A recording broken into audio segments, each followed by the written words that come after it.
मैं सोई जो एक शब तो देखा ये ख्वाब, बढ़ा और जिससे मेरा इज़्तिराब। जी हाँ, ये है माँ का ख्वाब। माँ का ख्वाब एक नज़्म है जिसके शायर हैं इल्लामा मोहम्मद इकबाल। इस नज़्म में इल्लामा मोहम्मद इकबाल ने माँ के ख्वाब को बयान किया है। माँ जो है एक ख्वाब देखती है और ख्वाब में क्या क्या देखती है उसी को इस नज़्म में बयान किया गया है। तो माँ जो है एक शब रात को जब सोती है तो ख्वाब देखती है। ख्वाब देखने के बाद उसकी इज़्तिराब बेचैनी बढ़ जाती है। वह ख्वाब में देखती है कि कहीं जा रही है, लेकिन अंधेरा होने के सबब उसको रास्ता दिखाई नहीं देता है। दहशत के मारे, डर के मारे उसका कदम का उठना मुहाल था, कदम नहीं उठ रहे थे और उसका बाल रोवां रोवां काँप रहा था, लरज़ रहा था। कुछ हौसला पाकर वह आगे बढ़ती है तो देखती है कि लड़कों का कतार है। सभी लड़के जुमरत सी पोशाक पहने हुए हैं और सबके हाथों में दिया जल रहे हैं। खुदा ही जाने उनको कहाँ जाना था, लेकिन सब आगे पीछे रवां थे, यानी आगे पीछे जा रहे थे।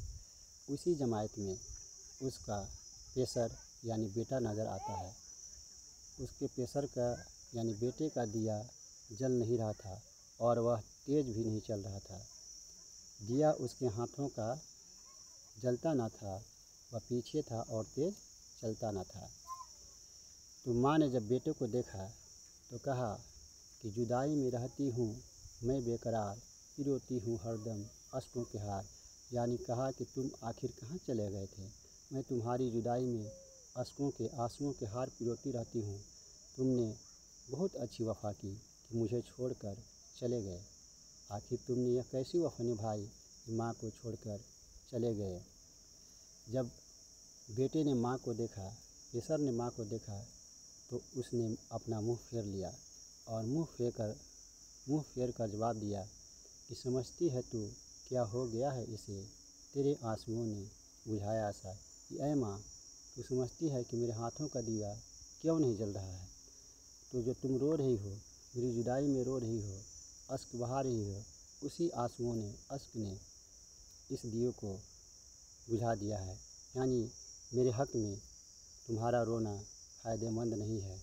इस नज़्म का सबक यही है कि अगर किसी तरह का गम हो, दर्द हो, तो रो कर उसको हल नहीं किया जा सकता, ख़त्म नहीं किया जा सकता है, बल्कि हौसले और हिम्मत से काम लेकर उस मुसीबत को टाला जा सकता है, दूर किया जा सकता है। इल्लामा इकबाल बच्चों के लिए बहुत सी नज़में लिखी हैं। तो इस तरह से इसका खुलासा था। उम्मीद है इसको देखने के बाद इस नज़्म से मुतल्लिक़ सवालात के जवाब आप दे सकते हैं। अगर कुछ पूछना हो तो कमेंट कर सकते हैं। Thank you for watching.